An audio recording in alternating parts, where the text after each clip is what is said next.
সকাল কিংবা বিকেলে নাস্তার জন্য ঝটপট কিছু বানাতে চাইলে এই নাস্তাটিকে সুজি আর ডিম দিয়ে ঝটপট তৈরি করে ফেলতে পারবেন। খেতে দারুণ মজার হয়। এই জন্য প্রথমে একটি বোলের মধ্যে নিয়ে নিচ্ছি 1 কাপ পরিমাণ সুজি, হাফ কাপ পরিমাণ দিয়ে দিচ্ছি ময়দা, খুবই সামান্য পরিমাণে দিয়ে দিচ্ছি লবণ, আর 1/4 কাপ পরিমাণ দিয়ে দিলাম চিনি। এখন প্রথমে সবকিছুকে ভালো করে মিশিয়ে নিব।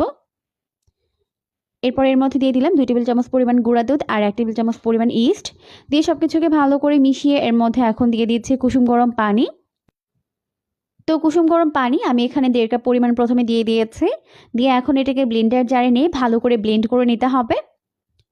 তো ব্লেন্ড করে নেওয়া হয়ে গেছে। এরপর একটি বোলের মধ্যে নিয়ে নিলাম।